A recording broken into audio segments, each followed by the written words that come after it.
Manheim. They call it an icy hell, where the wind can flense your flesh to the bone, and a storm claim you, before your body can touch the ground. They call it a land of beasts, where man hunts, and is hunted in turn.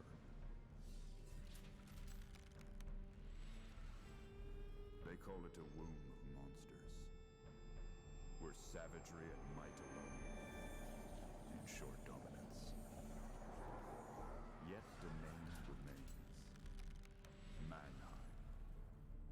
And the fools never ask what kind of men could claim this land.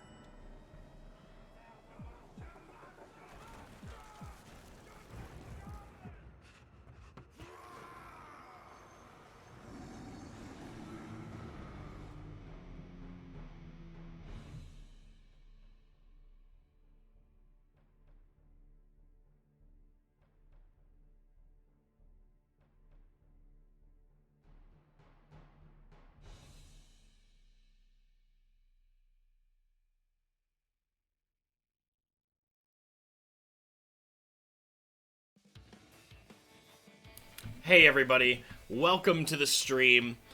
I am joined here with a few good friends of mine, which I will introduce to you right now. So on cam right now we have Leandros of Bellum Miniatures, Heath from Fun Time in the Murder Basement, Kalini from Kalini, myself, and Rico from Australia, fellow Vanguard. Let's go say hello. They were pushed back. All right, guys, we are live. How's it going? Good. How are you? Oh, not too bad. Hello. I accidentally snapped the dagger off of my assault preceptor while I was going live. So I'm gonna have to figure out what he's holding now. Right now, he's holding a hot dog. Whatever. You did a really cool job, though. I really like the jade. Oh, thank you. Yeah, this is sort of the ongoing color scheme for my army.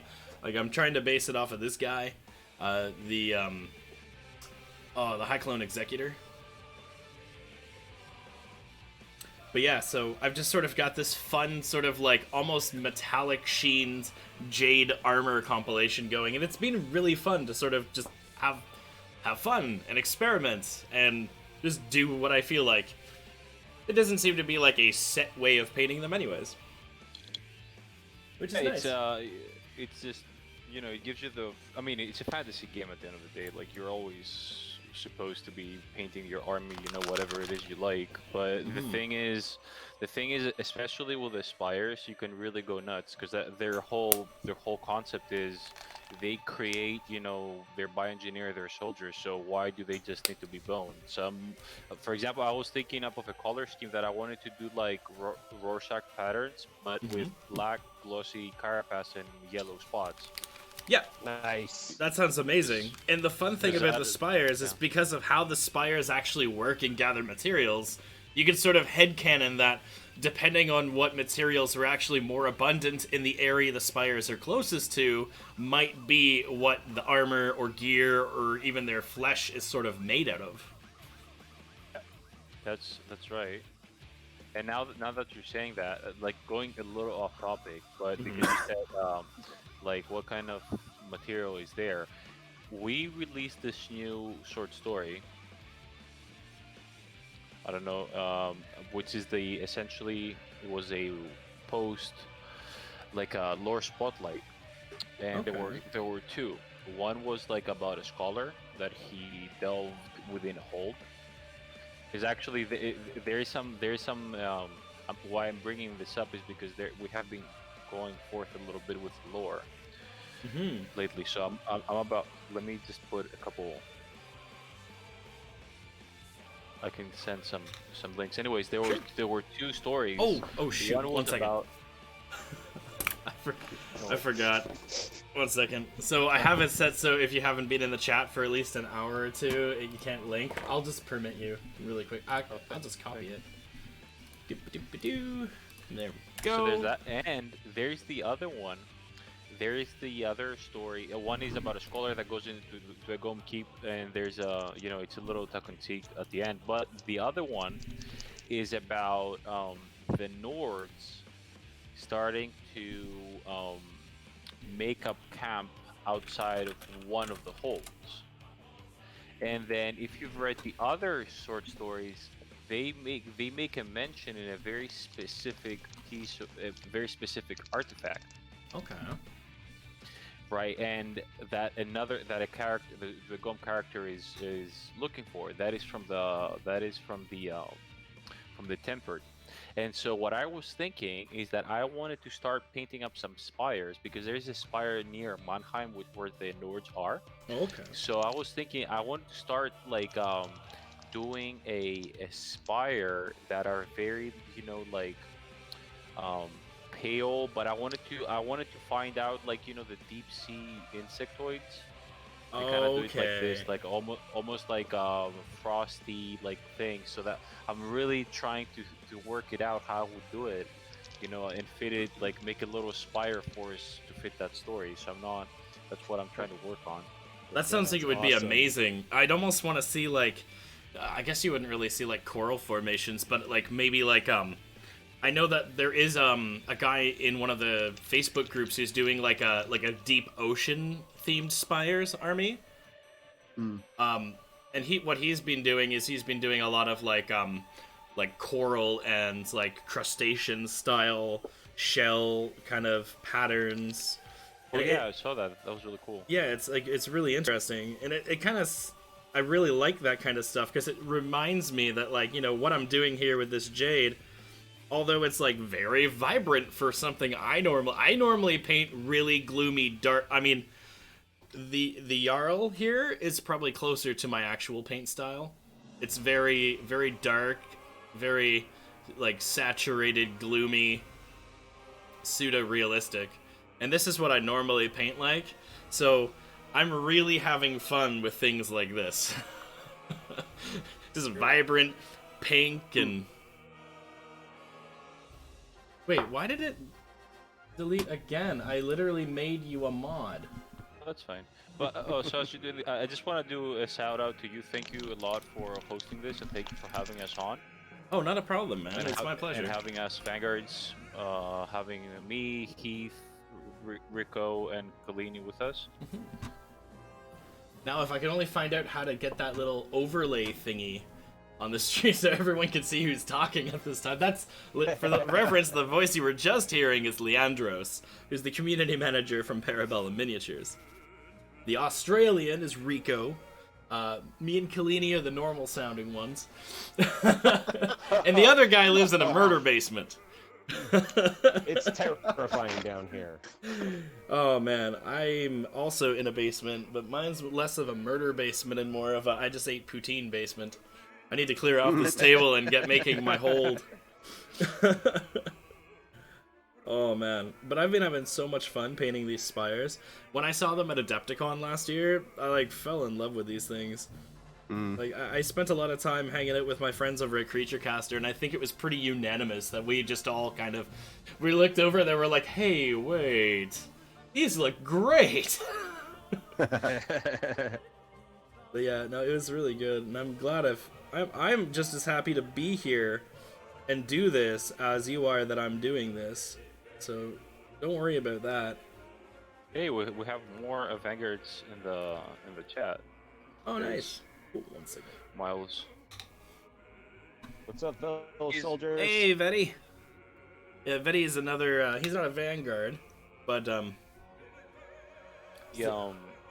Actually, this whole thing for me, especially now that to start doing these hangouts and so on, that's for me such a great opportunity because I really want to get to know like all of the vanguards. Hmm. There have been a lot lately, and it's very difficult to talk to everybody just on call, not just on email. So for me, Hmm. this is great because now I can just hang out the way I would hang out after let's say Adepticon or Gen Con. That's very rare to do. And the thing is, by the way, that I want to make sure and give a shout out to all of our vanguards that if we see each other on a show, we have to go out to eat and we have to hang out in person as well. Oh, I'll just leave it I'm for him. game. Won't be Yeah, doing any please. flights anytime soon, but I mean. Alright. Oh man. All right. Adepticon being cancelled was a nightmare. Oh In the man, sense yeah. that I not bet. more just logistics rather than anything else. Like having to figure out pallets like in the middle, like being in the middle of nowhere at the last minute. That and all this stuff that goes on with the with expos. But yeah, but it was it's a shame this whole thing blew up, but it's a good thing now we have the opportunity to do these things online and still be in touch. So that's great. Leo, can you tell us about that amazing looking spire statue that was made? Because that was after I saw Ooh. the photos of that, I was like, oh my god, I'm I gonna think see I this could in find person. that, And actually. then like Tell me two days later, I was cool- like, oh no. You want to know what the worst how part about that cool was? that? One of my best friends was the one who made it. Oh, And Chris, yeah. Yeah, yeah. So it was like I knew he was making it, but I couldn't see it. And That I was just sucks. kind of like, Ambrose, buddy, pal, amigo, throw me a bone here. So, Chris Trekker made it from I want to give a shout out to his studio, and that's a thing. Yeah, it's oh shoot, give me 1 second. I'm pulling up Please the find Instagram. it because I want to give a shout out. I cannot remember if it's Wargaming or War Foundry. I think don't it's remember. the Wargame Foundry. Wargame Fund. Yeah. Yeah. Either, but let's find it Yeah. out. But the thing is that we talked with go. with Chris, like about a while ago about that, and okay, we said we're gonna make it, we agreed on everything, yada yada yada, and then I kind of forgot about it, and until I learned that it's gonna come to Gamma, right? So they're Warcast gonna pack it Studio. in- Warcast Studio, perfect. So big shout out to Warcast Studio. Kalimera Leandros. That's all. That's all my Greek. Oh, Kalimera to you too. Although it's Kalinicha for me because it's 9 o'clock at night. Oh, yeah, that's fair. But yeah, so yeah, he said, I'm gonna bring the crate and everything. He built a whole wooden crate around this thing just to fix it, just to not break. And then I've only seen photos of it when it was like halfway through. I didn't see it painted or anything. So I opened it up, and he's made this incredible structure, right? That it came in 3 parts, and it had like LED, like wires going on the inside just to light it up, and it was just insane. He did an insane amount of work, and it looked so good. And what I specifically like is that if you could see like from up close, he made all the little, like almost like buildings, and he made like almost like little windows into every single thing just to Yeah. get a sense of the scale. And that was like based on an original piece of art, like when we were doing like exploration art of how the spires were gonna look. So like how the spires are on the cover of the basic box. Mhm. Yeah. They are like the more developed, the more like when a spire has actually grown fully. And this was the concept art for like a mid-aged, not fully developed spire, and he made that, and it was just insane. And we were talking. He was saying, and I was really down for it, to put like a little bit of dry ice and make it like create this mist from the, like on the base, and create this mist from the Nepenthe series. It's supposed like to go to give out like a very specific like aura. So I'm really down for that. I have to figure out how to do that. That's so cool. It like, as soon as I saw that, I was like, move over, Kingdom Death. We got a new person bringing cool statues to these trade shows, because it seems like not very many people have done that. And so to see you guys taking that risk, and that, I just was like, man, I freaking love this game. Yeah, I honestly, so I fell in love with it less because of the actual game itself, and like I said before, more for the minis.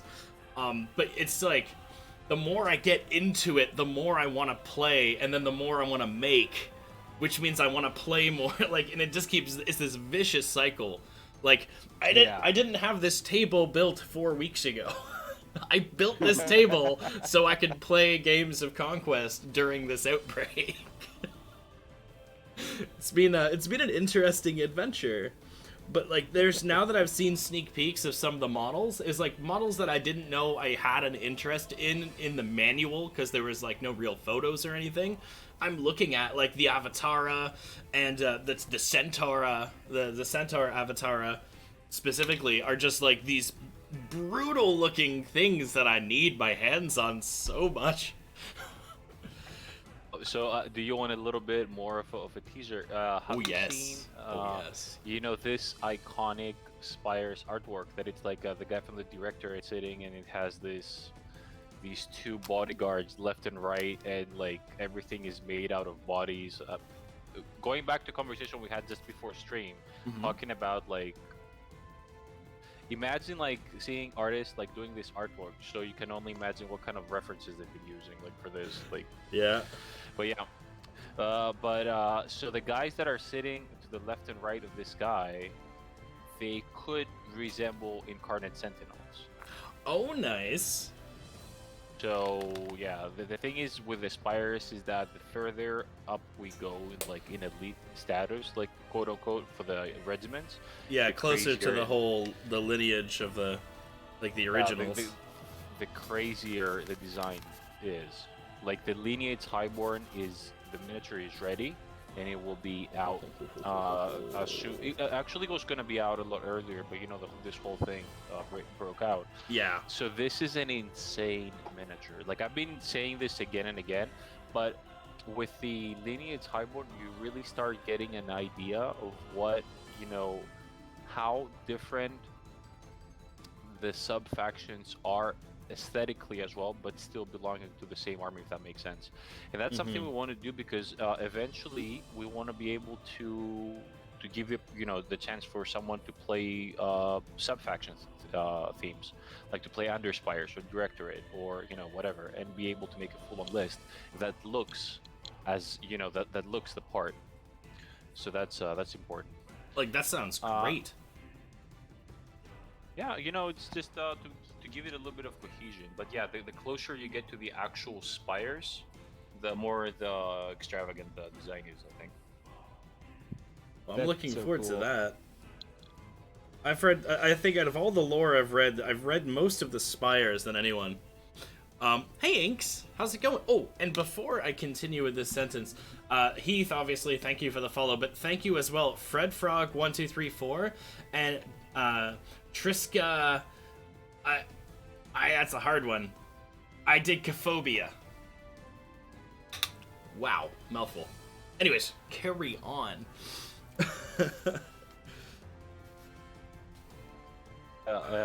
Yeah, the Spires have a really cool story, and then there's right now we're starting delving deeper in the Duergom story and how they work. So really excited about that, and we're gonna be doing we're gonna start doing RPG sessions. I did hear to that. discover. That's so exciting. Yeah, please tell us more. That's super cool. Yeah. So the thing is, first of all, just my approach to lore is, let's say, I was always a gamer, and I was always I always teased, the writers, how I never really, I like the lore, but I always try to trash talk, the others, for, like, okay, yeah, you guys are good, but we could whatever, and I make up stories on my own, so they banned me from the from the writer's office. Oh God, I can see Because that. like I take a lot of pleasure in saying the stories my own way, just to yeah, and so to tease them. So what happens is, I read the stories like the same time like everyone else is reads them. Like they only let me see the stories when they're actually posted. Oh no. So so I've been barred from from from entering there. But yeah, anyways, what happens is that we're gonna be doing like RPG sessions with a team, and essentially the thing is that I quite honestly do not know quite a few stuff, and so the concept is that part of the people that are gonna be playing the RPG, like being from the team, we're gonna be discovering parts of the world like then and there. And that's the concept, and there's all these different aspects of the lore that we can delve in and see, that I'm very excited about. And we had a poll to see what people wanna see the most, and so yeah, I'm very excited. Hopefully we're gonna do the one in Idris, so I'm really hyped for that. That's really exciting. I'm also kind of excited to hear more about the skirmish mode that was being talked about. Okay, so there's a little bit of news on that front as well. We're at a point in which we will be able to give it to the vanguards that are wish to do a closed beta. Hell yeah. So yeah, Yes. I was gonna send an email on Tuesday, but this is gonna be a little, since we have vanguards on the call. You get a heads up for that. So we're at a point, yeah, that Sweet. we can actually do a beta right now. The point, is two things. One is to be, essentially, we scale down the game. So in Conquest you have the different characters, the warbands, the regiments, and then on top of everything it's the warlord. Hmm. Now the concept is that your army is a warband. um, the command upgrades are now characters. So for example, the seasoned veteran now would be a character, for example. And so Okay. you play on the warband level. It's designed to keep a lot of the to feel like you're still playing Conquest. That the rules are made in order to be able for you to go from one to the other. But because we're going to be doing we're going to be rolling this living campaign system. We've been teasing a little bit about that, but as we go on, we're going to be releasing even more things. Um, the concept is that we give one more tool with which to experience the lore, right? To do like thematic campaigns, or to do like theme battles or theme scenarios. So yeah, I'm very very excited about the game. The concept is, later on, for you to be able to play sieges and play battles in cities and so on. And we create this frame that you can recreate scenes from the lore. So this is where we're aiming at. So is this going to focus more on like narrative play instead of like a match play sort of thing, do you think?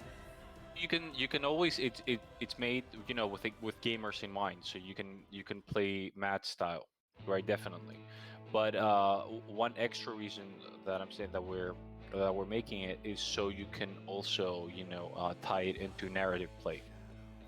But yeah, definitely, we expect, especially with people that are just starting out, for them to be able to play the game. And if you want to try a different faction and how it feels, the rules could be quite transferable from one game to the other, so you can get a very good feeling of a faction by trying the warband level game first. Oh, that's interesting. So very excited about that, and I'm going to be making an announcement very soon for that. So yeah. Seems like we've got some excitement in the chat over that closed beta. Yeah.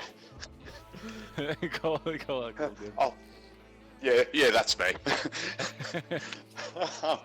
And I'll send you an email weekly to remind you as well. Yeah, We just have to send I'm more gonna saucy be- photos. You know how it goes. well, everything has a price, man. What can you do? What can you do? This is how we do things in Bellum. No, but I'm gonna be making an announcement on Tuesday because yeah, this is something I'm very excited about, and I've already had the chance to see the rules and play the game. So I'm very very excited with how it's going. Well, that's awesome. One of the biggest roadblocks I always run into when I try to introduce the game to someone who's like not terribly familiar with rank and file or doesn't want to get into another like mass army game is, oh, I wish there was just a skirmish version. So the fact that there will literally be a skirmish version of the game with the same models, that is incredible, because that is like I said, the number one hurdle I run into a lot. No, I get it. You know, what I've seen is that a lot of people, when they hear about rank and file and mass battle, they think like a game that's gonna last for like 4 hours. They think So old that- fantasy. Yeah. Yeah, they think really hardcore, like 4 or 5 hour games, and I understand how that can be very off-putting for some people. But yeah, I don't think like for example, one of my main motto with this game is like it's mass battle and scare me speed, right? So that's how I think about it, because otherwise, people cannot really grasp that it's a mass battle game that you can play in an hour and 45 minutes tops. So, but yeah, it's a great opportunity to be able to have that extra tool to to show new people, but also to just be able to play different scale battles when you want to. It'll definitely be nice, especially until I get the terrain going. For those of you who don't know, I'm going to be building the shattered wall of 100 Kingdoms hold for my table setup. So the idea is to have a 6-foot broken like gate wall basically in the middle of my table, and then have like these shattered entrances. Like the gate will be broken down, and you'll be able to fit like a large thing in it, but there'll also be like 2 big chunks at the side where you can fit regiments through.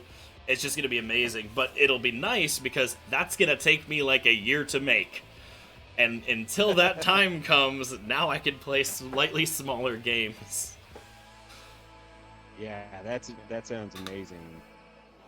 I can't wait to get started. Maybe I'll just I fly just saw- Bug King in. I just saw the name you couldn't pronounce, that you thought it was hard, like the triskaidekaphobia. Yeah. I just saw, yeah, it means fear of 13. Oh. But the way he's written it, it's like the fear of 10 past 3. The way like, so I'm assuming he's trying to mean the fear of the number 13. Okay. Yeah, I'm guessing. Yeah, I think the fear of like, 10 past 3 sounds like what Rico's about to have. Yeah. Yeah, because it should have been What?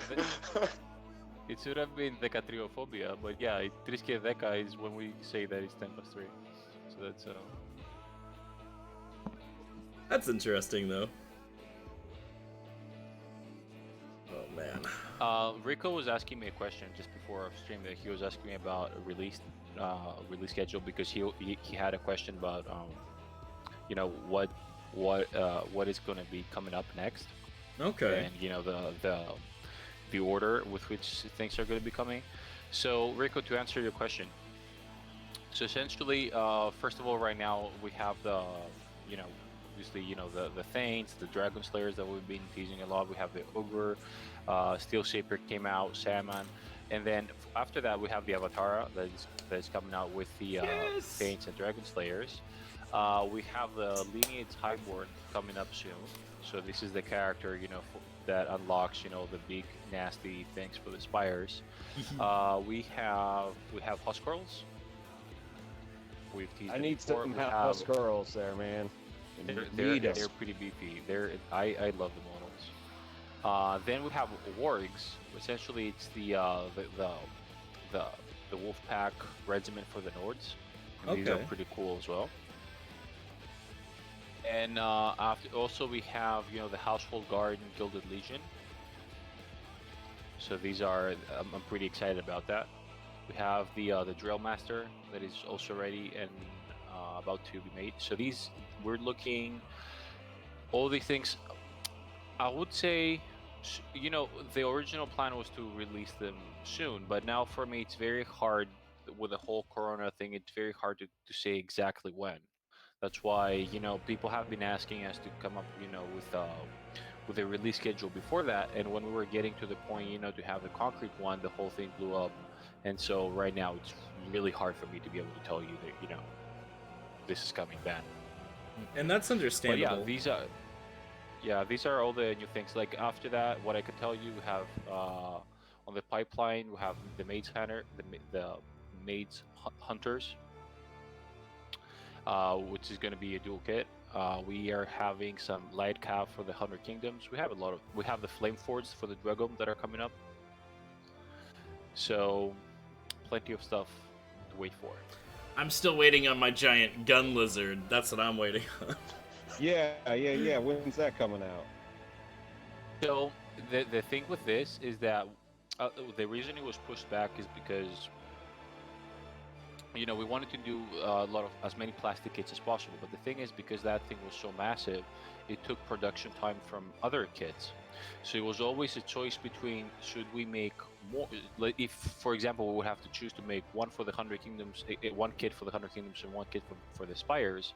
It would have been either one for these two factions or one Hillbringer Drake. So it was always do we try to make more kits or try to fit the dragon in there? And especially at the very beginning when we had factions like the Nords that they didn't have much variety yet, we opted to populate the factions as much as we could. So that's why we've been pushing the dragon back, even though it's been designed and ready for men to be produced. Yeah, that was a super impressive model at Adepticon, by the way. Thank you. I think the answer is always do the dragon. When in doubt, make a dragon. Yeah. Make a dragon, right. So speaking of dragons, I was doing a little reading, and what was it? It was one of the stories they were talking about that there was a surviving young dragon. I don't know if this was like someone's fan story. I can't remember if it was a fan story, if it were Parabellum published works. But is there any plans in the future to have just a solo large dragon model, not a conquered dragon, but just a dragon? Yeah. So I'll tell you, lore-wise, this is a tricky one because the question would be with which faction would it fight with? Because the Dragon are not particularly fond of the dragons, and since they were slaves and all, and and then the dragons are not probably very keen of the Dragon, given how this relationship ended up. So there are plans in the future to incorporate the dragons, to talk a little bit about more of the dragons, about what the dragons wear, and because they wear a faction of their own, although now extinct. They have this history that in many ways saved right? So there are plans to discuss about that and talk about that, but for the near future we're not planning on doing exploring that when it comes to lore or a miniature for now. Oh, okay. What about a one-off though? There was a dragon. Just a Vanguard exclusive 18-inch dragon, just nothing to do tossing with that in there. But here's a dragon with lasers. Doesn't matter. We could do it, and we did it. No, I agree with that. I always loved my laser dragon, but that'd be cool. Either or, just saying. Yeah. Yeah, but no, there is one of the what a hold ray has a dragon enslaved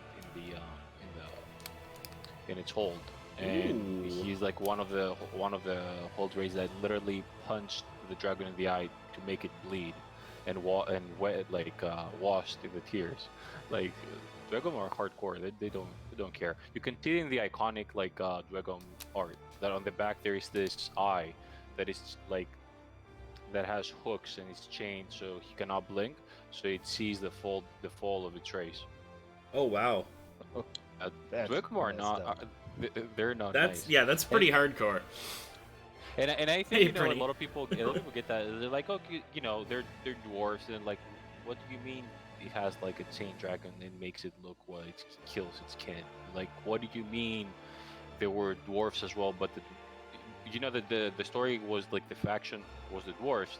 The dragon is what happened, after they consumed part of war, and so after the whole war with dragons, the now Dwegum, those that have taken part of that strength and became the Dwegum, went back to the dwarves, and they're like, well, you didn't help us out when we asked it, and they just literally killed everyone. Oh. So there's a lot of So pretty much they killed whoever the part of their race that didn't wanted to join in on killing the dragon. So yeah, no one is really nice in this world. It's we try to keep it though as real as possible. That they're hateful, they're a little they had a grudge, but not in the way we're used to. Yeah, that is fair. Yeah, that is pretty hardcore. I always thought of the Doegum as like more of like a quiet, dormant race. Now I'm like, oh no, they're just mean. Um, the one just for you to really get in the head of like how they think. In one of the links I sent you, it talks about this scholar, right? And he's like, he went into the tombs, and he writes in his diary that how he turned around, and he saw like a tomb, but on the tomb the Dwagom have like the almost like engraved the face of the Dwagom that passed away, Mm-hmm. that was buried there, and he got really startled and he screamed, and so but he writes like how he was startled, how he was screamed, like as if the echo, as if the hold was laughing around it, and the closing remark is that when the Nemancer of the hold gets the body of the dead scholar, because he didn't stay there for long, he too chuckled at the part that he screamed, at the scholar screamed. Like they are very, they are quite unique, and that's something we try to do with every race in Conquest. That they have their not just aesthetics, but they have their own way of thinking. They're not like these stoic good guys just because they have to. They Yeah, see the world. you're through their trying own to eyes. avoid the classic fantasy tropes. Well, the classic fantasy tropes are good. I mean, this is what they what really gave a solid foundation to fantasy.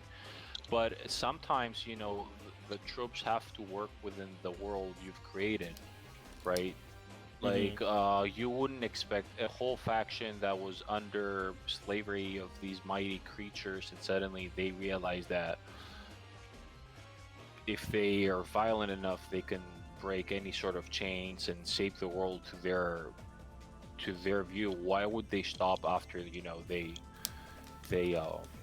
got rid themselves of dragons? Why would they stop when they saw any kind of upfront? Or why would they not find worth only to those that could kill the best or be as violent? Because that's what essentially gained them their freedom. So it would be a little weird, to say, oh, look how hardcore they were. They killed the dragons, and now suddenly they're all these peaceful, distant guys that they just only care about their own affairs. Yeah, that does So- seem a little strange. So yeah, it has to work within the world, and so we're not reinventing the wheel, but we're definitely trying to create original factions, not just in aesthetics, but in the way they think and operate within the world. It's definitely nice though. It's refreshing to see the different takes on the races. Like, I've never seen anything like the Spires, to be fair, like, in another fantasy game, now that I can think of it. The closest thing I could think of would be, like, the Tyranids, but it's so not similar that it doesn't even count. Like, Yeah.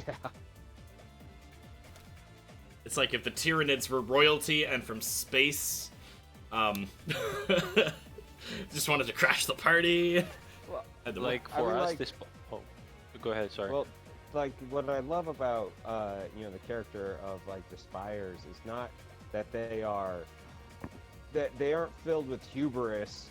They really are playing a different game than everybody else. Their survival is steeped in maybe some ego, but mainly it's just like they can't really be bothered by what the peasants are doing, but the peasants are going to be part of their machine, which I really like, because it makes them just like totally scary and all out menacing, and I really love that about them. Mm-hmm. I would agree with like that.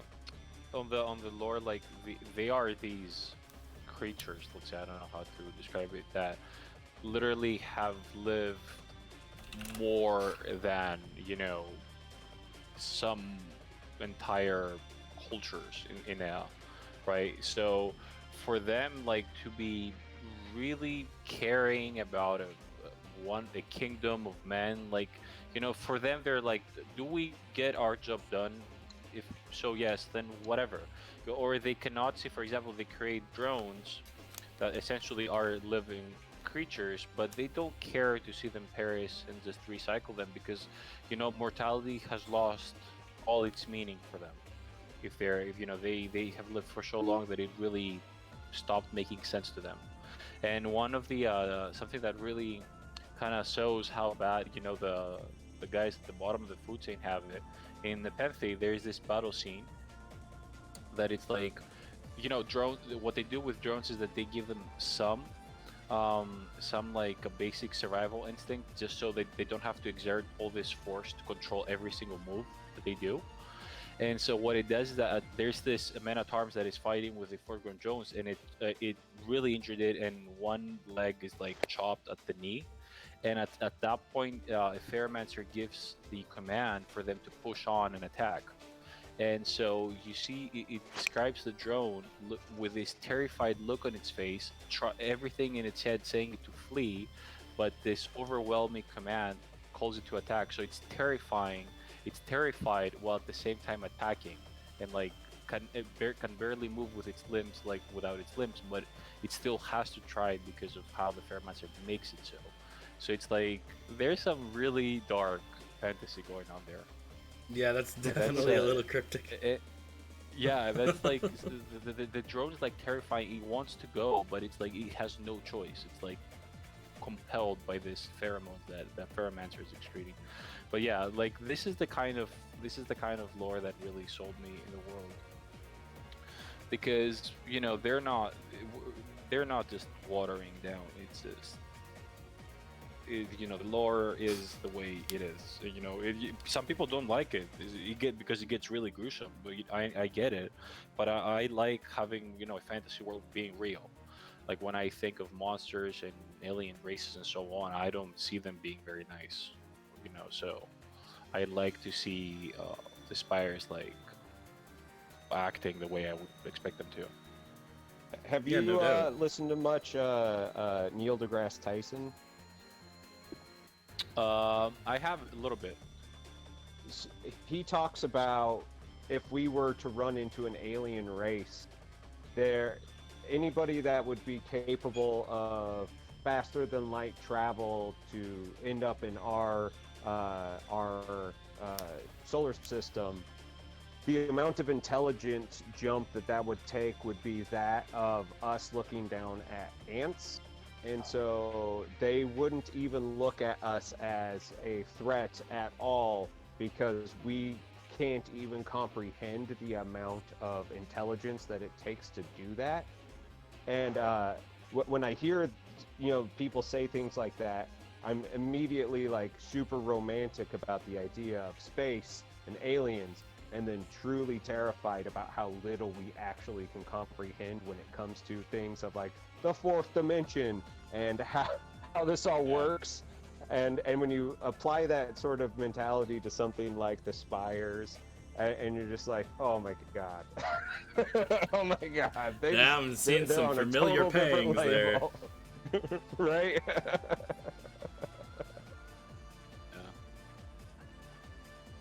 So, what are you guys painting a miniature for this for the competition this month? I can see that Brandon is, but what are you guys? Have you guys started something?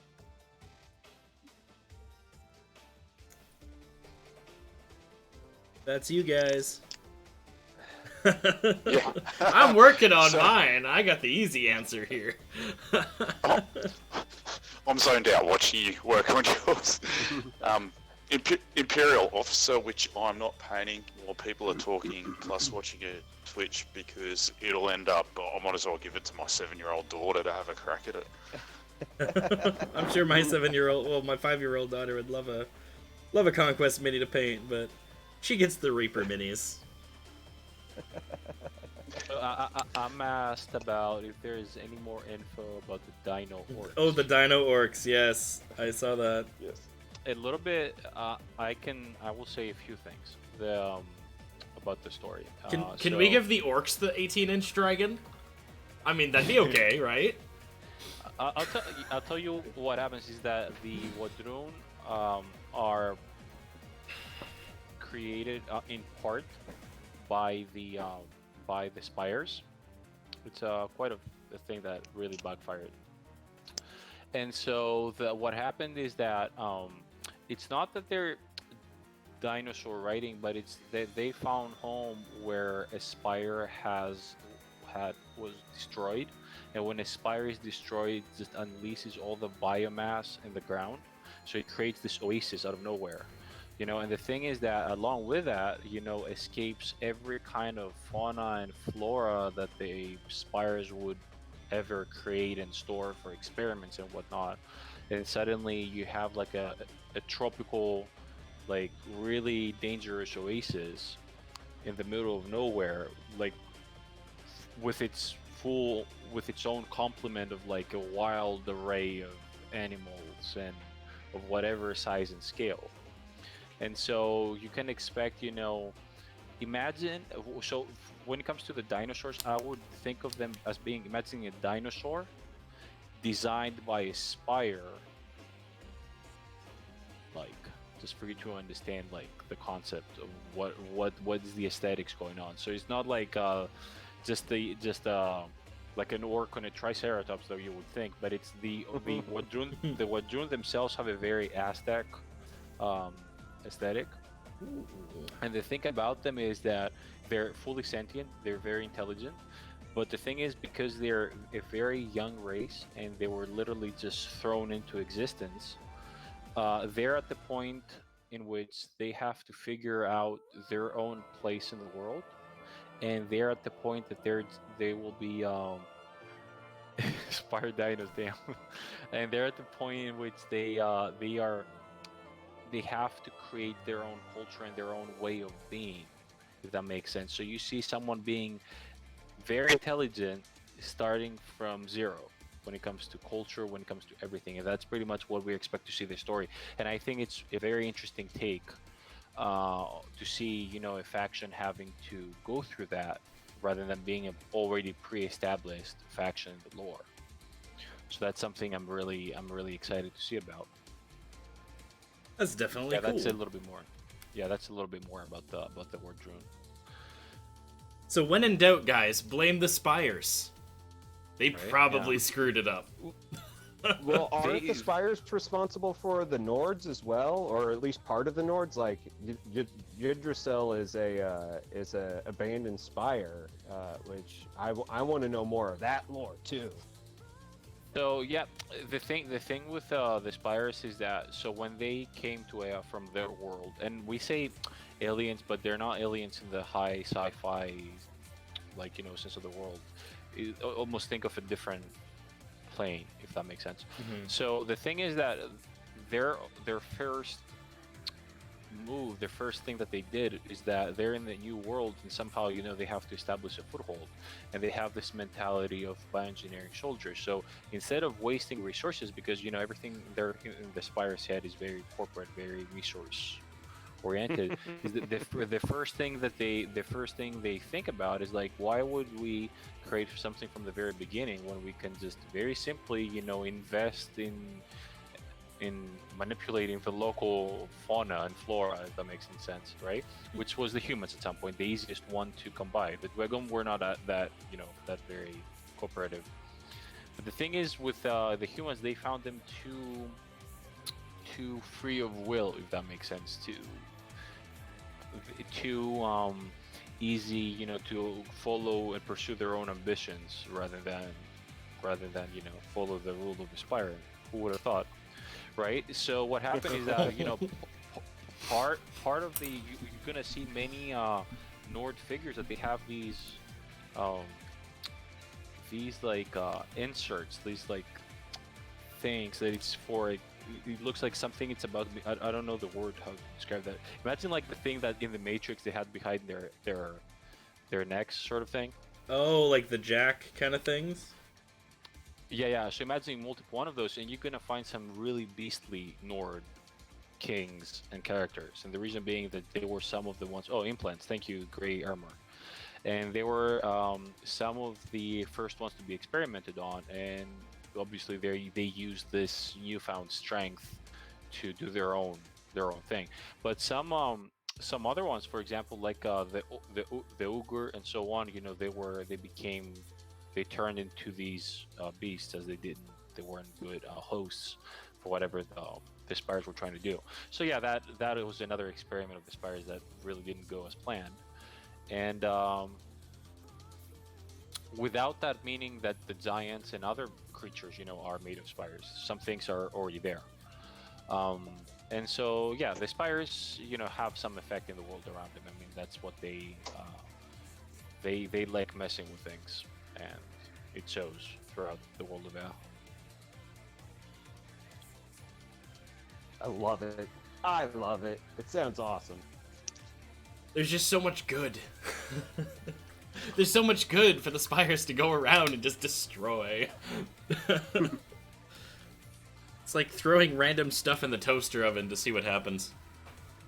It's like, we're... Oh, let me... Now this is gonna be my army. Whoa, never mind. They are coming at us in ways that we don't really like, so... Yeah. Never mind. Like, Let's go. They're attacking us in ways I didn't know existed. I didn't know existed. Yeah, how are they using... What do you mean the Spire that we made in Mannheim is now... They worship it and now they get this frenzy and they're attacking us. Yeah, so... That didn't go very well, because the Nords are not, they're not a pushover themselves. So it's the Spires are definitely a little bit of a catalyst. What takes the things that already existed in the world of Ea and suddenly builds everything up into what now is happening and why they are now fighting. Because they're not just the Spires. It's just the war with the dragons. It's the the monsters and the gods in the north. They're what happened with the catastrophic event with the 100 Kingdoms and why the Empire was shattered. There are all these different things that left alone, and now suddenly the Spires start throwing their toaster, throwing random things in the toaster. Throw the biomass in the toaster, see what pops out. Yeah. Shovel it out there. Something will come up.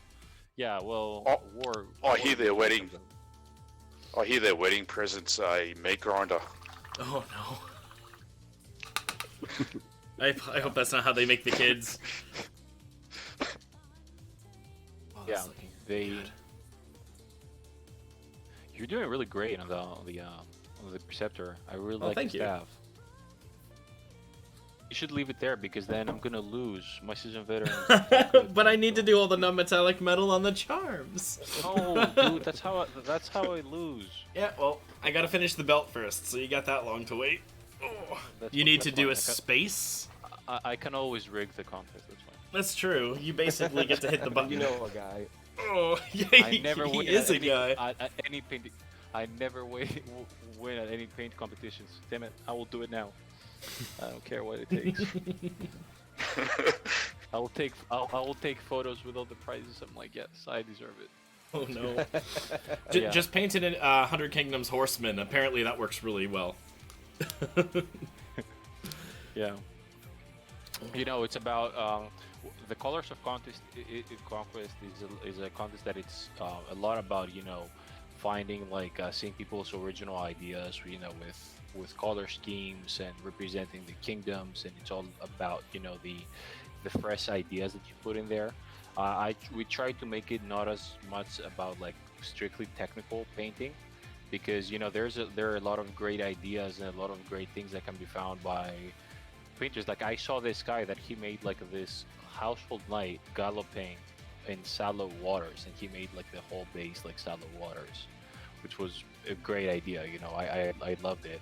Or for example, in the past, and unfortunately that wasn't in the competition, I saw a guy that he made marksman clone, and he made a string that looked like tendons. Yes, I saw that. He used like a braided fishing line.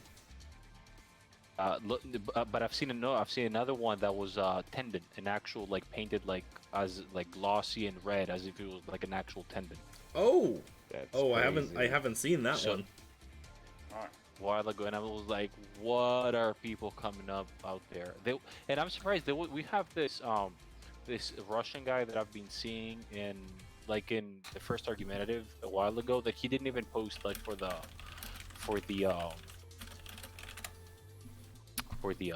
contest, and he was doing like some insane paint jobs. I'm surprised he didn't send in any photos for the contest. But yeah, the point is, you know, to come up with cool ideas and cool color schemes and just really personalize your army, like you're doing, Brandon. Like I really like the coral and the purple and everything. That's really unique, you know, to your spires, and I really like that.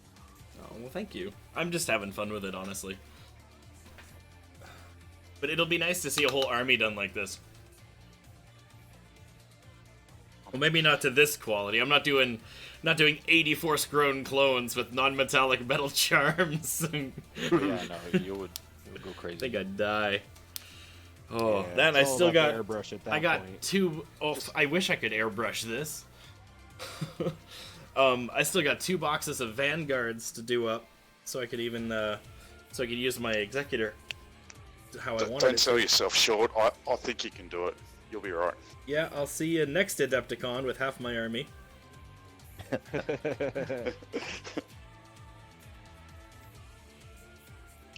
Oh man. So Leo, when can we expect 1.03 to be released? Is there any word? So this new version was gonna come out with the hardback rulebook, and it was supposed to come out this month. Once again, the issue with going back is simply that, you know, the company that was to produce it closed down for the virus situation. So it's really you should expect it as soon as we are like legally permitted to leave our houses. Like that's my answer. Like as soon as we can actually, you know, here go to the company and say, you know, now you're printing this and we're shipping it out, it will come to you as soon as possible. You know, that's And fair. it's the same. Yeah, we have everything ready. You know, and we also have, you know, art cards for the spells of every faction Nice. that we want to do, and Yeah. secondary objectives. Yeah, we were really happy about that. That we also wanted to put out, and once again, you know, the same issue. But yeah, to answer your question, the version is ready, the book is ready, and it's coming out as soon as we are physically able to print it. I'm Yeah, really so looking is it forward to that within- book. Is it within the book as well? Sorry, I didn't. Is the rules in the book as well? Yeah, Is that so the new rules about the retinues and about the, you know, how the retinues work, and the extra upgrades to the characters, the new abilities, spells, and all that, it's in there. Yep. Okay. Nice.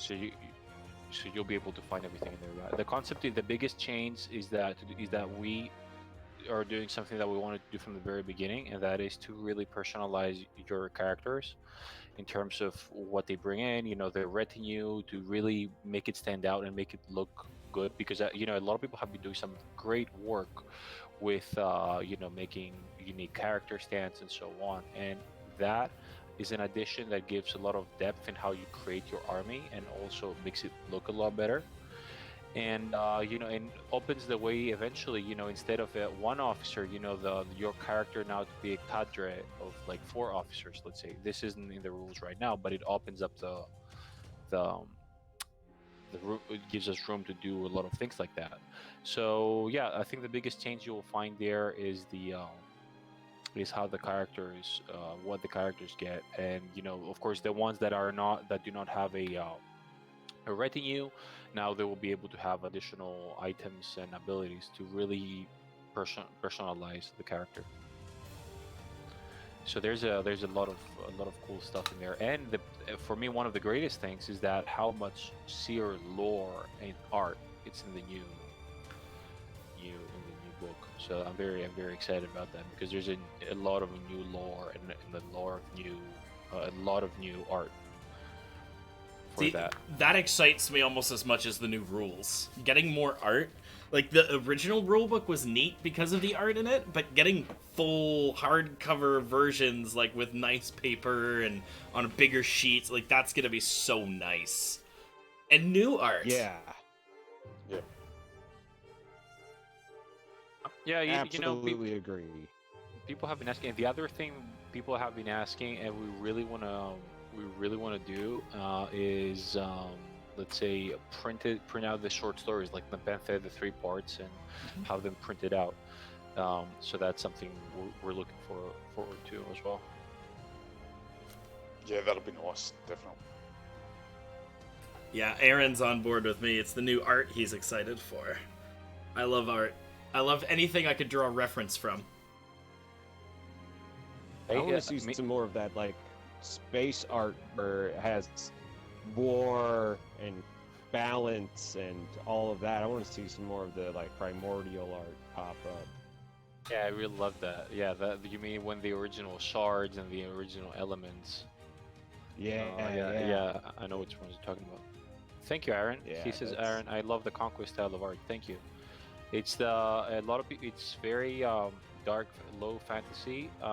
There's a lot of there's inspiration. For example, for the spires, there's a little bit of alchemist, from Confrontation. So there's a little bit of Rackham in there. We are very happy to have very talented designers and sculptors. So we're very happy with how this is developing, progressing. Yeah, I'm very happy that the conquest art is conquest art. Like, it looks like conquest. It's recognizable as conquest, and that's something I really like.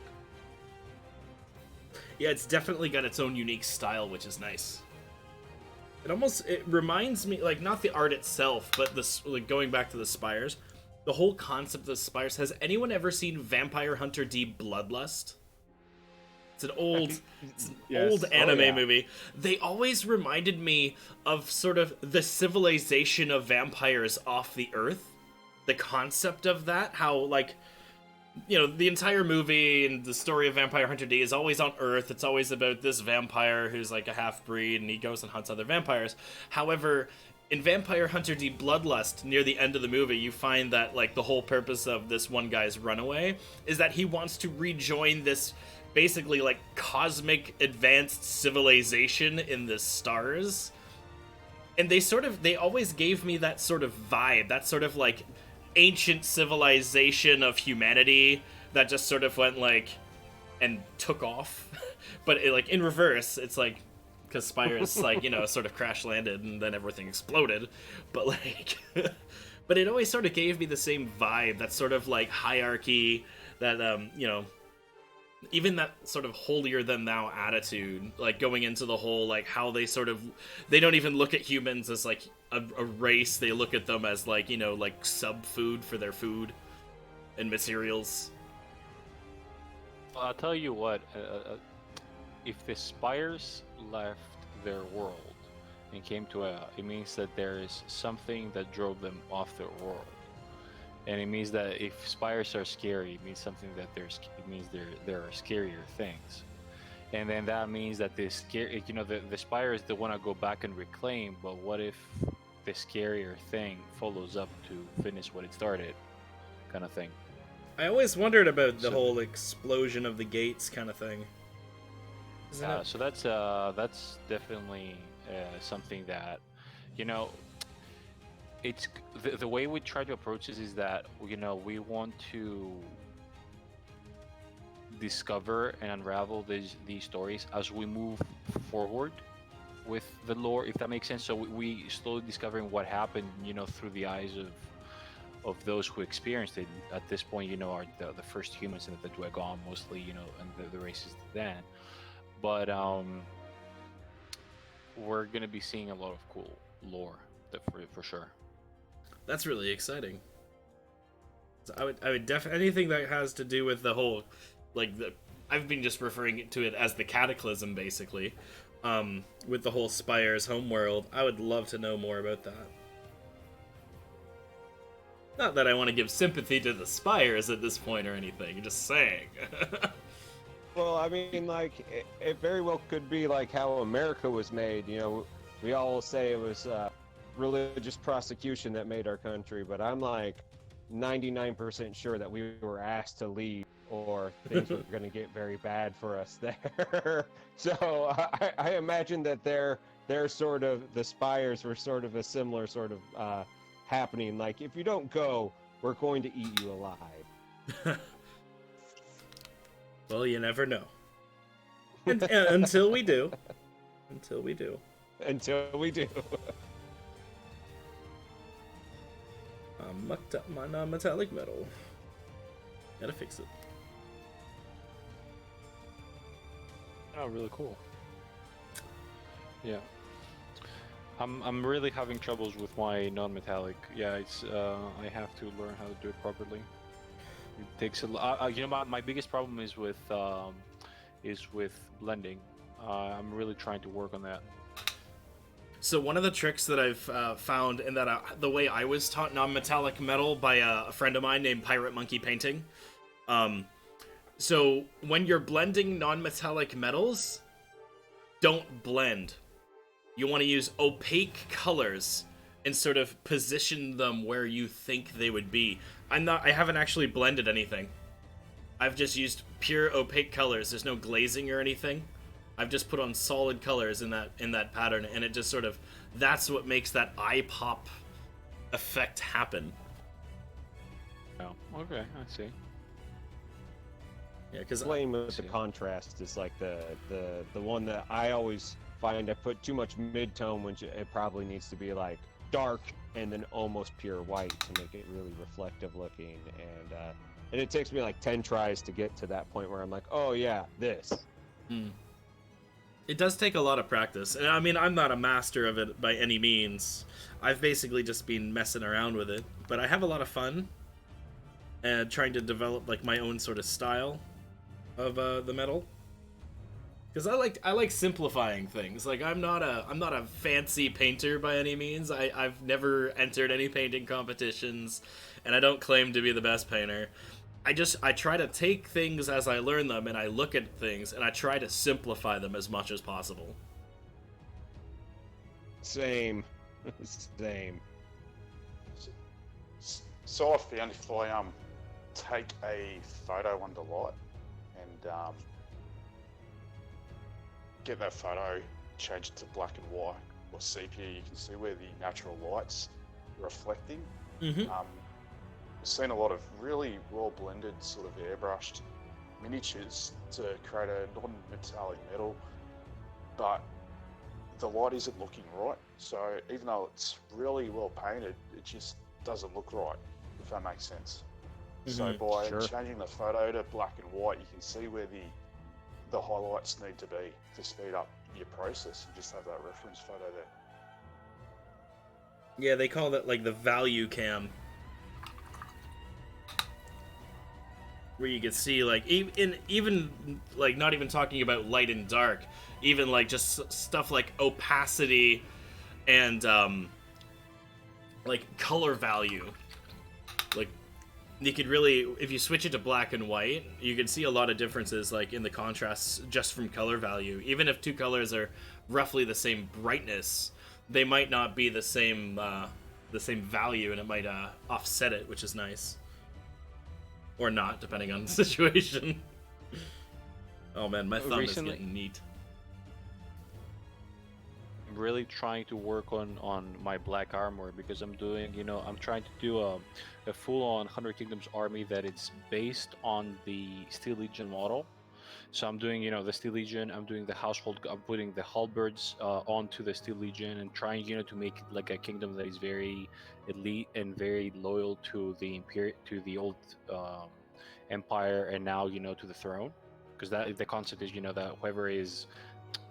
that whoever has this kind of equipment needs to be really, really close to the people actually providing it. So what I'm doing is I'm working on black armor with red, details of the cloths and the plumes on the head. So I make them red, and for the reds, I'm very satisfied. Like I start from a purple, and I work my way up to a red, and I really like how it looks.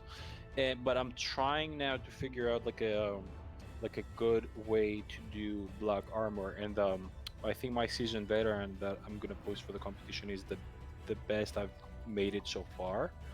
I'll Okay. try and try it even more, but yeah. And then I'm doing true metallic for everything, mostly because I'm not that good with non-metallic. But yeah, I mostly practice non-metallic, in CBs and this kind of miniatures, just to get a Okay. feeling. So I went Black armor with is so hard.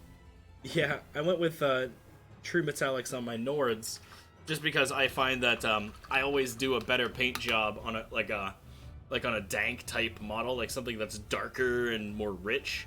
I always go to true metallics because I find with non-metallics it makes it a bit too vibrant, which works great on my spires, but wouldn't be so great on my Nords. But yeah, I really like the true metallics that we did there. Like we've got some pretty nice simple workups. Really cool. Can I see the back as well? Oh yeah, sure. So we got the shield with the wood texture, and we've got the cape there. Yes. Yeah, I love how that dude turned out. Yeah, the full leather cape was really a great idea. I really enjoyed that.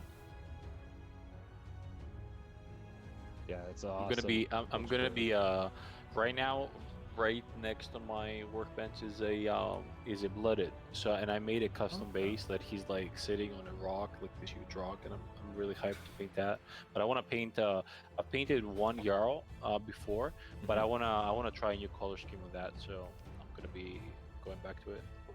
Well, I'm excited to see it. I love the Jarl model. I think it was one of my favorites. Even out of all the Spires models so far, the Jarl's been one of my favorite models to date. Yeah, it's excellent. I wasn't planning on starting a third army, and then I saw like the Jarl, the Mountain Jotnar. It's like, oh shit. There it is. I think that statement is so true with I think like when you play a game. Like I wasn't planning on doing more, but oh well, it kind of happens. Unfortunately, it comes. It's one of the side effects of being a banger keep. Right? Yeah. We reel you in, and then that's what happens. I mean, that's how I started Nords. I saw the Jarl and I was like, crap. Well, and these flaming angel things, when they come out, I'm totally screwed on that. I'm gonna have to the buy those too. Valkyries, yeah. Yeah, what the hell? Zekinus and Devious Dungeons Painting, thank you so much for the follow and welcome to the stream, guys. Oh, I need to get some wash down on that metal. It's very, very vibrant and nice, but I'm gonna play it down a bit. Like I'm reading that they wanted some obsesses wants to do a full faith army. Yes. Yeah, right now the priest can take militia right now, and even the lore, it's even like it's common, for militia, the common people to be following, priests in battle. But yeah, definitely that we're going to be doing their religious troops as well. And yeah, the point is eventually to be able to play full-on thematic armies. That you get different rules for playing them, and you get extra things. So that's definitely something that you'll be able to do in the future. Right now, we are focusing on populating all the factions as much as possible before we move on, to the very specific. But yeah, this is definitely something in the plan. I'm not gonna lie. I kind of want to do a full beast style army with the spires. I'm waiting for a very specific unit to come out though for my troops. Which one? Oh, it's the the really fast dog style clones. Oh yeah, the Prowlers. Yeah, the Prowlers. I'm hoping they come out soon. What I know, it's already prepared as a miniature, and I can spoil this to you. Are the Strix? Ooh. Yeah. They are really cool. They are, I would like to say that imagine harpies looking like spires, but honestly, and I think that's what people, what they, the concept artist was telling me at the very beginning back then when they were making it, like what to expect. And when I saw it, I didn't expect that. Like, it's very spire. Like it makes a lot of sense once you see it. Like I couldn't imagine it before I saw it, because I was thinking of something. It's more of a carrion and a harpy, a carrion, and a force-grown drone somehow ended up having the baby together. Like, I think I'm getting really bad flashbacks to Garuda from Final Fantasy XIV, and I'm okay with that. Yeah, no, it's one of my favorite miniatures, and it's actually one of the miniatures that used to be really OP when we were testing the game back then, because it had some additional rules. The other game, I remember that the other regiment that was really OP were the marksman clones, because if you think they're strong, they've been through quite a few balance changes, because right now they're strong, but it's, if the meta is skewed towards the things that are out, and it makes sense.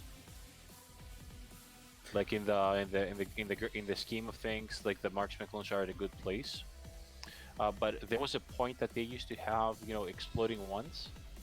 Yeah. Volley and volley of 3. Only a one shot each. But they had a volley. They will go up to a volley of 4, and the rules back then for obscure were different.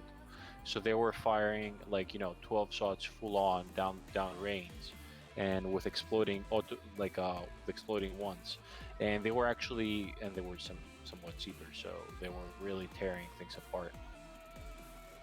But yeah, a lot of stuff. Some of my first demos, I accidentally ran that because I watched your on tabletop video where you're showing that. It's like, oh, they have exploding ones, yeah, and I just never went back and looked at it and saw that they were balanced. And I was like, oh man. Yeah, remember that time you were a horrible person? Because that person does. And that was even that bad, because there were some other core rules. We're getting a question if there's some kind of beast plan for the 100 Kingdoms. Not in the near future, in the sense that the 100 Kingdoms, every faction has things that make sense within its lore and theme, and so the 100 Kingdoms, they have the cavalry, they have knights, but they don't have like a beast in the sense that you would find a brute or an ogre, for now at least. If they would have something more mechanical, I would say. No, but not in the very low fantasy sort of meaning. But there's nothing planned or for something. it. I'd love to see 100 Kingdoms trebuchet. Yeah, or like Ballista, or yeah, like some kind of siege equipment. Yeah. 100 Kingdoms need an ornithopter. Just throwing that out there. There we go. There's a low-tech beast. Let's build him a war ornithopter. But yeah. Right now they are but I like.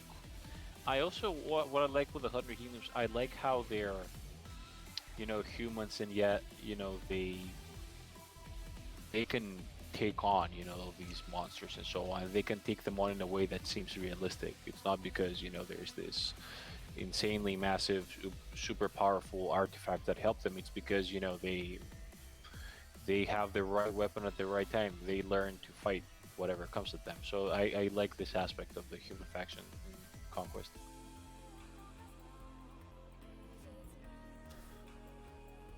Yeah, humans got to be good at something, right? I know, I know, right? And I was never the kind of player that played the human factions, like never. And this is the first time that I like a human faction enough that I want to make an army out of. I have a hard. I'm the same way. I have a hard time thinking of the Nords as a truly human faction, though.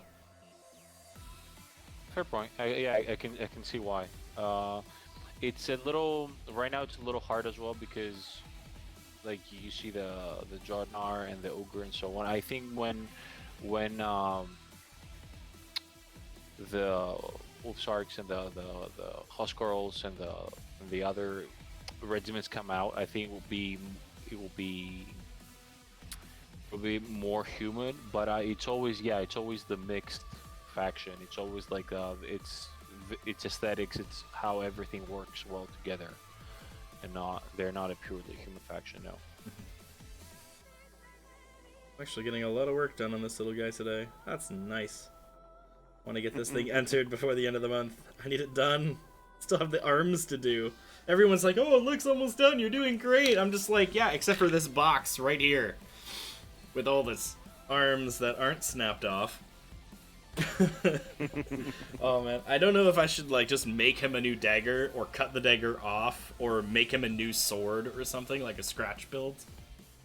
Can you take a dagger from Marksman clones, perhaps? That's a great idea. Yes, I can. I think I still got extra bits for that. Yeah, because I went with the flag bearer, so I should have an extra set of arms. I think that would solve it. Ooh, I could give him a Nord's weapon too, and then I could be a play on like he stole it. I think that's collusion. I think he's officially banned from the competition now. Oh, that's a low blow. Hey guys, I will be right back in a few seconds. I just need to go and check something. I'm just gonna mute up. You guys can keep talking. Behind you. Need to go watch that cutlery sitting behind you on that bench. Nah, that's that's future orcs problem. Alright, I'll be right back. Yeah. There was but I remember when we talking about rules like in the past. I remember when the very first game of Conquest that I played, and it was like all the rules was like in a single seat, like an A4 seat. And back then the concept was that you could only do one action, and you had to roll a resolve test to take your second action. One action wasn't, it was just what you could do, and it was random whether you could do another one. Obviously that was shut down quite quickly, but it was fun times. It was back then, when nothing had a name and it was just stat lines. So that was very interesting times. I kept part of these rules, like and all the rules since. I was actually thinking of sometimes like to post them just for people to see like how the game started and how it was developed. I think that would be really cool. Interesting. I've been helping friends and working on some of my own game systems, and it's always interesting to see how skeletal they are when they start, because we're so used to seeing them so fleshed out. I love seeing that early identity forming. It literally it was like just a single A4 like paper sheet back then. But yeah, no, it was there are some things that I like as we play the game. We see that we can calibrate, and we're really looking forward to getting the game to a point that you can play solid tournaments with. Because right now, for example, there are some nerfs that are going to be coming. So that is for the flame wall, one being that the firewall. Sorry, and the marksman clones are not in such a bad spot right now. It's just some more things need to come out, and that will make a lot more sense why they are so shooty as they are now. I am back. So good. So peoples, like I told you prior to our stream, it's Greek Easter here. Yeah. So I will have to leave you unfortunately early today as I'm gonna go have dinner with family. Yeah. I really appreciate that you had me on, Mm-hmm. and I'm looking painting with you guys until like we're doing now a lot more often. So I really appreciate it, like talking with you guys and answering all the questions. Yeah, I had a blast. It was great having you here. Yeah, great time. All right, guys. Heath, Rico, thank you everyone. Brenton, thank you for having me. Yeah, not a problem. And I'll talk to you guys soon. Thank you very much. Yeah, have a good night, man. Have a good Easter. Yeah. Good night, morning, evening. Not sure. Yeah. It's 3:30 a.m. here. I'm not even gonna get a bit. Yeah, we'll try to make it earlier for you next time, Rico. Or later. I guess that could also work. If we just like go right into your next morning, just like wake up at 7. I don't know what's easier for you. Well, we've got a bit of terminology we use in the Australian Army. It's called being Jack, and this is a very Jack time of the time of the day to pick for me. Hey. Mm. Well, take care, guys. Have a good day. Yeah, have a good one. Alright. See you See you, later. Leo. Bye. Oh man, that was good fun. A lot of great information shared today. I'm really excited about a lot of it. Yeah, I'm really interested in seeing this skirmish game. Yes, yes. Yeah. That's right up my alley. Yeah. Well, that, like I said, that was the. Where's my leather? Sorry, I just got like squirreled. There he is. Yeah, that was the biggest thing I've ran into was like I don't want to build a new army for a new game that I may or may not like. Like, can I just grab one box? And now it's kind of like, probably yeah, you could probably buy like 2 characters in one box and be good, or buy a starter set and then have like multiple skirmish setups in that one starter set. Right. But yeah, that's super big, especially like with other streamers who like that was a big thing. Like a lot of these guys, and this is what I was trying to point out, they just want to paint like 1 or 2 really great characters, but now they can take those characters and possibly play a game with them, and that adds like a new level of possibility, which is great. Yeah, I dig that idea a lot. Coming from playing things like Judgment, you know, like I love a good game that doesn't have like a huge model count. Yeah, Judgment got super popular in that regard. Yeah, although they're talking about doing like a bigger than 5 game, and I'm like, I don't know if I'm down for that. Well, the nice thing 5 is is it'll be enough. optional, right? Right. Sepia wash. There, I'm like, I really need those paint racks. Is what I need. I have no idea where my sepia. There's my sepia ink. This is my secret leather recipe. Is not a recipe. Just use sepia ink. It's amazing. Sepia ink over a zenithal with a quick dry brush. Boom, done. Works so well. Oh man, but yeah, so much good stuff happening. May I remind the stream that Australia lost a war against some birds. Oh man. Have you seen an ibis? Seriously, scary motherfucking birds. Bin chicken. Goddamn bin chickens. Oh, good times though. Delicious of you. So yeah, we'll have to figure out a way to get you some minis there, Kalini. I want to see what you can do with the paint jobs. Yeah, I would Actually- very much enjoy painting some of these up. What do you do on Sundays? Got one of my normal scheduled streams Sunday Oh, yeah, afternoon, I early evening. So I usually host you into those. So I ask because usually my Sundays are a Conquest specific stream that I do with a local streamer, but I've been looking to get more people on because it's like a multi-stream, right? So Gotcha. if I could slightly change my time and mix you in and get 3 of us, Could be that cool. would be something I would definitely look into. Also, finishing this mini would be nice. Still so much to do. It looks so close to being done, but like, I still got 2 sets of arms to do. He's got 4 arms. It's always such a funny point on a mini where you're like, I think I'm almost done. I think. And then you realize that you have so And it's much just like, more. but he's Gilgamesh. Mwahaha. Yeah.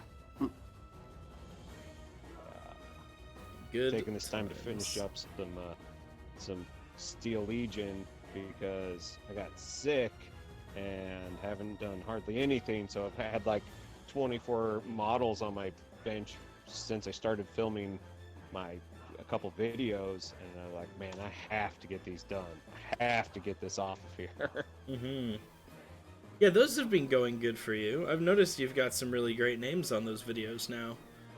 Yeah, the interviews have been really cool, and I'm an extrovert, so sitting in the basement filming things by myself has actually been horrible for me emotionally.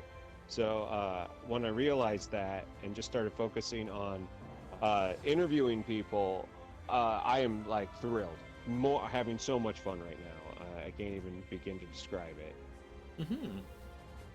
I mean, the interview process seems pretty fun. I've been on a couple of podcasts now, and it's definitely fun. It's a nice way to just unwind, you know.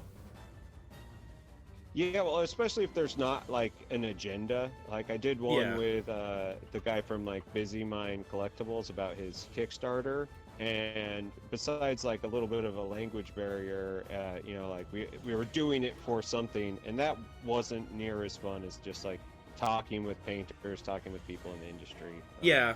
Because I didn't really actually get to know him very well. I just got to know that he does things. Yeah, you got to know his That's- products. Yeah. Yeah. It's fine. I get that a lot. but I want more. Yeah, I and want it's more. different with something like Conquest, where it's like, we want those products. Tell me more. Yeah, tell me more, please. Hello, Torn. How's it going tonight, man? Oh, man. So I think I'm gonna do... Originally, I was gonna do these like nails, but now that I'm looking at them, they kind of look less like spikes and more like vials. I don't know what to do with them now. Oh yeah, I always run into that Yeah. on their models. You're like, what? And now I do... Yeah. I could do them like little What's potion vials. I don't know what color I'd make them. Test tubes. Yeah. I'm getting like the Rita Repulsa, like maybe he's gonna whip them on the ground and a bunch of putties are gonna fly out or something. Well, this is definitely gonna be a potion of some sort. The big one. But I'm not sure what to do. I'm gonna look at the art and see what they did with it. Though that's the one thing I wish that they would do with their eShop is have multiple angles. Yeah, I agree. Like, that's the only thing I like about the GW store, is that I could spin the thing around 360. Maybe. Let's take a look-see here. This can go over here now. Character. Actually, this doesn't even qualify as a character, does it? Oh, that shaman looks so damn cool. Yeah, I'm into that.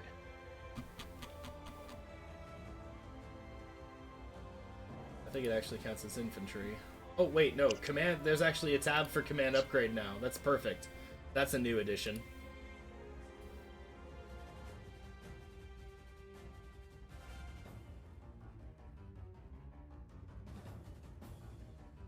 Okay, command upgrades. Lunch sounds amazing. I had lunch before this, but I could eat again. Okay. Yeah, we can see your plate. That's not even the right one. I got a box over there where I had to put in. It's good stuff. Making fun of my plate. I'll just put it here. I'll put it in my box where all my bones minis are. There you go. Now it's in the bones box. How do you like that? Okay. So No, leave it there. I think you're right. They're like green little vials. So they might be like regenerative potions of some sort. Okay, and while I'm here, I'm looking at his other arms too, because it looks like he's got parts of his arm are like the same as what I would have done as flesh, and then parts of his arm are actually just armor. So I'm gonna have to watch that. Neat though. Okay, gives me an idea. How good is that chest plate it's got?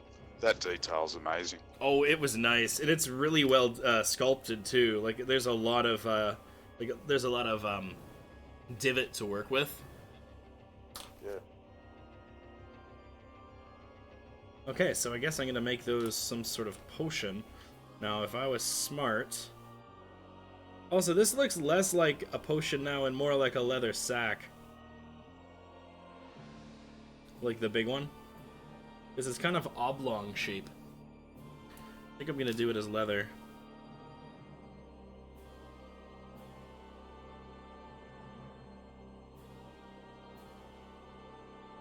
So what's everyone else working on anyways? Painting some old Steel Legion that I started for a YouTube video, and it is finally almost done with 24 of them. I hate painting in batch. It's like my least favorite thing to do. Yep. It's a thing. It's hard to do. Not a lot of people give it enough credit. No, they do not. It's actually, so I started a Patreon the other day, and I put out a poll, right, to sort of like get an idea of what kind of guides people would want. And one of the ones that has been very highly voted, it's almost near the top, is I had a section where it was just batch painting, burnout, and goal setting as one of the tutorials, sort of like just to give you ideas, almost more like a lecture than an actual like lesson. I guess it's still a lesson. But yeah, so it was just interesting because it was voted so highly. I thought it would be almost near the bottom, but I guess this is like a serious issue that people struggle with. Is like how to stay motivated, especially on larger products or projects. Oh, I get it. I've never finished an army because I end up getting distracted by something else or having to take a commission on to pay for the damn army. Squirrel. Good old swirling. Yep, so that's why I've got a half-painted Imperial officer, Dwegon. I'm converting one of the household knights to be a pretty much like the Green Knight from the old Bretonnian days. Okay. And yeah, so I've always wanted one. So Dude, I gotta paint one of those up. Gonna make it. Those are cool, man. Yeah, so I've used it for inspiration and I'm testing myself out. So, mixture of Nord components. So now I finally get to use this paint. I've been wanting to use this for a while now. Which one is it? The new turquoise. Oh hell yeah, dude, that one's great. It's nice because it goes with my teal armor, but it's just slightly different enough that it'll be different, which is good because I don't want it to look exactly like the armor. I'll probably make it a lot brighter.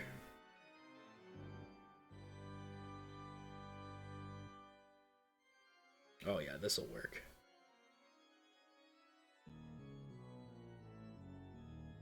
Tiny vials make me so happy. There we go. Little aqua potion things. Oh, there's one in there that's gonna be a jerk to hit. It's like, pardon the expression, I'm trying to paint this without nicking my sack. There we go. That wasn't so bad. So I don't know what I'll do with the tops. It looks like the tops have like lids on them. So I guess I'll just sort of put like a little bit of the teal on it. And then I'll put some brown on the top to sort of make it look like a lid. But I wonder what these actually are. Because they don't have like, they're not characters, they're squad upgrades. So it's not like they have their own real phase or abilities. But yeah, maybe you're right. Maybe it's just lunch. They're just gonna like, they're gonna drink their 5-hour energy shots and it'll be fine. So Kalini, gotta ask, you've been reading a lot of the lore lately. Which faction do you think thrills you the most at this point? Lore-wise, honestly, I really like all of them. I don't really have a standout favorite amongst the lore. That's dangerous, man. You know how that one ends. Yeah. Oh, that looks so good. I am happy with this. This is a good color for this. This is a great color. It's just like, it's more blue than their jade was, but it's like so vivid. Jade's such a good color, though. That one was a real knockout of the Pro Krill line. Yeah, no, I will fully agree. I've basically, the way my spires came to be was I needed to find a good use for their jade. Because I wanted an excuse to use a lot of their jade. So I was like, I'm going to do my whole armor in it. It's pretty good. I like that. Yeah. And then at the same time, I was like, all I did was look at the color wheel, and I was like, all right, what's the best color to use with jade? And they're all like purples and pinks. And I was like, all right, well, that's my army. Here we go.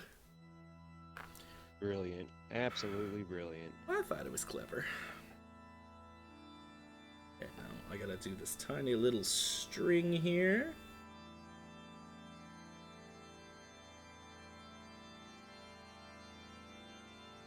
There we go.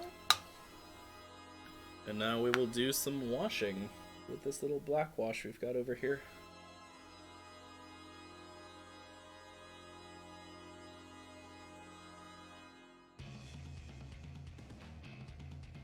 So we'll probably be ending the stream soon.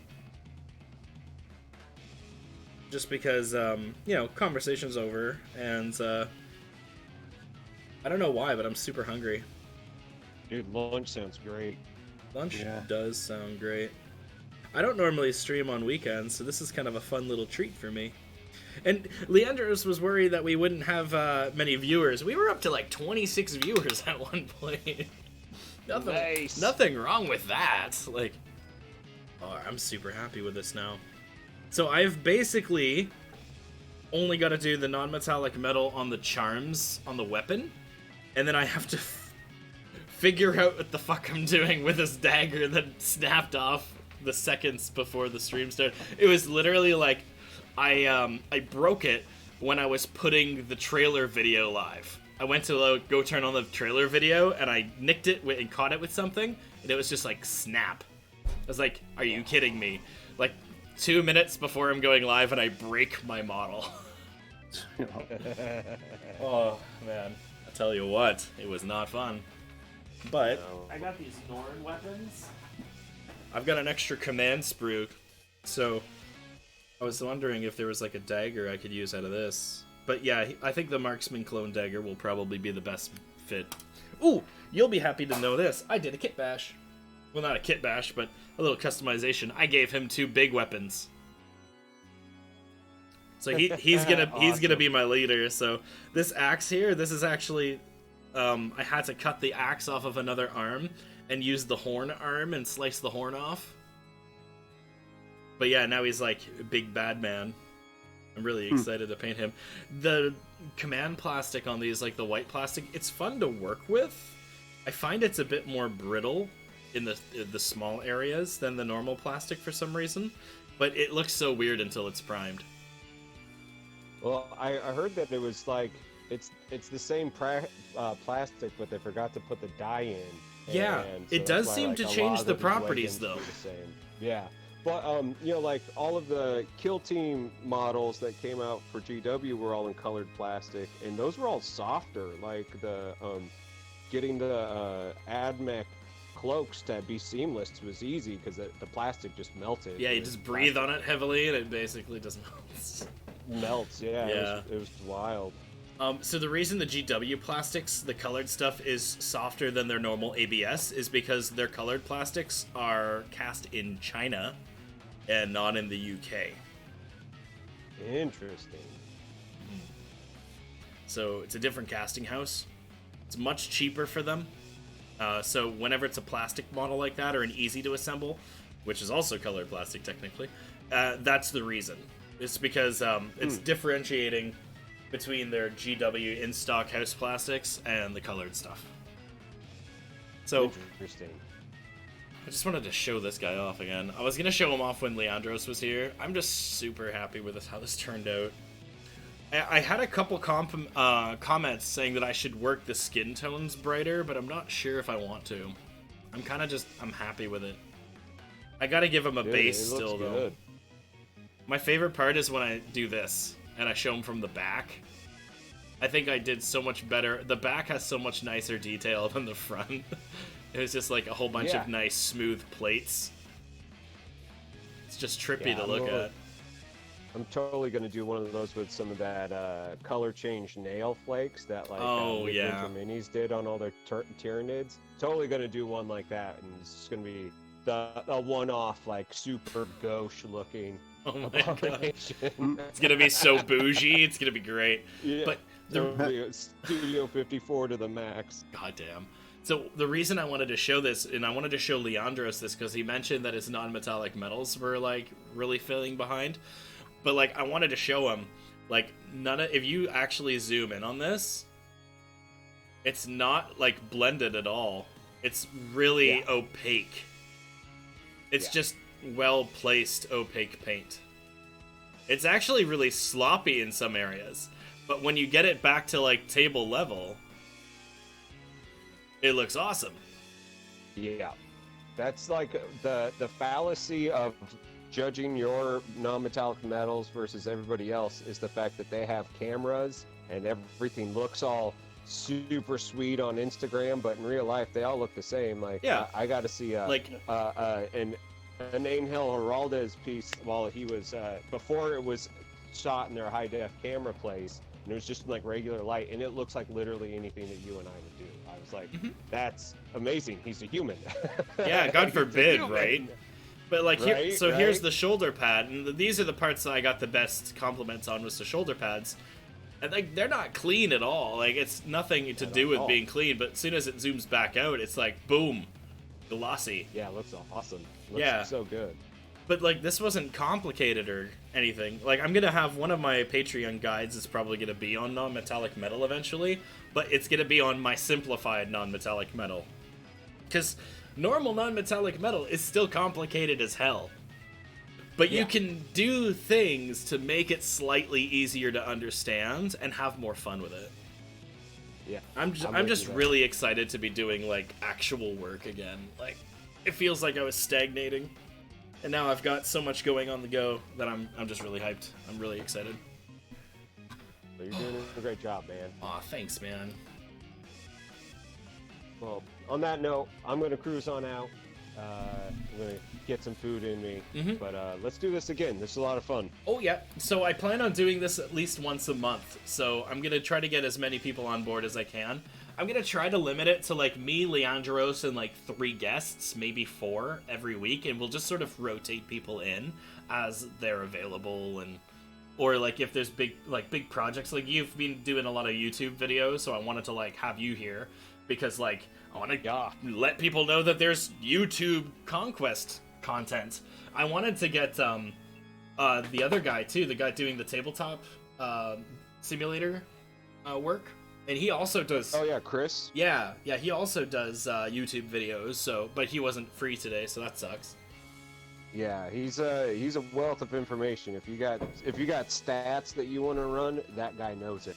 Yeah, I saw one of his breakdowns one day. I'm like, but that's not how I game. Yeah, right? It's like, games are for when I want to, like, drink something and forget what I'm doing occasionally and just play with pretty models. Oh man. Yeah, my next conquest video is going to be about painting true metallic metals through airbrushes and Oh nice. doing it on the Steel Legion, which I'm very excited for. It takes a long time to edit them, and I've been on the couch for 4 days. So Yeah. Oh my poor dagger. Of course it had to zoom in there. Look at that. Just snapped right off. Anyways, yeah, I'll probably end up following suit. I got a ton to do. I need to start writing because I need to write 6 more guides before the end of the month. Because I'm dumb, and I said I'd post one big one in the 6. And for those of you who don't know, check this out, guys. We have a physical printout of my PDF right now. It's like, it's not small. I accidentally wrote a 19-page manual on how to start painting. I was like, That's yeah, it'll be awesome. like, 5 to 10 pages. It'll be fine. Really concise and to the point. And I was like, so I wrote it concise and to the point, but I wanted to make sure I had all the information that you'd need to start in some vague manner. Not like, you need to start with this paint line because it's the best for the cheapest amount of money, but then you need to go get these sable brushes because they, I don't know, fucking... They feel nice on your ass or something. I use a variety of brushes, honestly. I think you're using the brushes the wrong way, hey? Wrong or right? Yeah, so... oh, yeah, mate. Oh. Yeah. I mean, they don't last very long, but whatever works. All right, guys. So yeah, I'm gonna head out and I'm gonna say my farewells to the stream. But it was great having you all here, and I hope I'll see some of you next month. I'm gonna let Leandros know what I'm gonna be up to next month, sort of like 2 or 3 weeks beforehand. So I'll let everyone know when the date is chosen, because I gotta base it around my work schedule at this point, unfortunately. yeah, I hear ya. Mm-hmm. Well, Yeah, right now, I'm man, so well, thank you for tired. having me. Yeah, work is dumb. I'm so tired. My kids will be up in 2 hours, so I'll be like, oh, I'm gonna see about having it a couple hours earlier next time. I'm gonna see if we can start at noon Eastern instead of 2. This should take some of the edge off. How about 12 hours earlier? I mean, if I started at 12 hours earlier, then I would be starting at 2 a.m. I don't know how I feel about that. Maybe one time, just for you, I'll be the drunk, tired one. Yeah, I was gonna wish it could be at a pub, but I Just be like, want here to leave guys, the house." I'm hosting a stream. I've got my PJs on, and this is a coffee at night. I've dragged the fridge next to me. Let's do this. Anyways, guys, it was great talking to you. I'll see you again next time. Yeah, mate. All right, take it Sure. easy, man. See ya. Yeah. Just gonna get rid of that for a second. Oh, 1 second. There we go. Alright, guys. Thank you for coming. It's been an awesome day. We got a lot of great information. We hung out with some great people. And hopefully you all had a great time. This is the first of many Conquest sort of hobby hangouts where we're going to be hanging out with Conquest Parabellum's staff, as well as other vanguards, and some fun painters like Kalini. He's not a vanguard. He's just a good painter I know who showed a good interest in Conquest, and you know what? All of our opinions matter. It was a blast. I had a great time, and I hope to see you again. Now let's go find someone to toss this host over to. Before we go, though, just wanted to shout... oh, 1 sec. Just wanted to toss my social media out there. So, right there, we've got my Instagram, Twitter, Facebook, and my Patreon. If you want to follow me on social media, get any information, or just kind of keep tabs on things, that's the place to do it.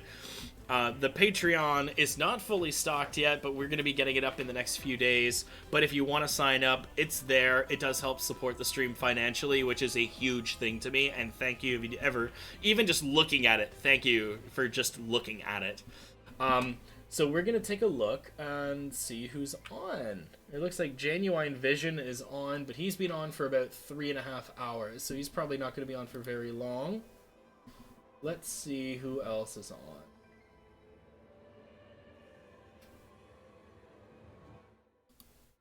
Maybe he will be on. Let me just take a look. Oh, he's on a Be Right Back screen. That's fine. You know what? If he's on a Be Right Back screen, that means he's probably still got an hour or so. Guys, we're going to go head over to a very talented painter named Genuine Vision. He's a great friend of mine in Kalini's, does some amazing work, probably also drunk right now. So we're going to head over there. So thank you for coming. I'm going to be back tomorrow for our normal Conquest Sunday. We're going to be going live most likely around 5 p.m. Eastern Time, which is our normal time. And hopefully we will get more done on this Assault Preceptor. And hopefully I'll find out what I'm going to do for his dagger blade that I snapped off. Anyways, thank you for coming. I'll see you tomorrow at 5 p.m. Eastern Time. But until then, peace.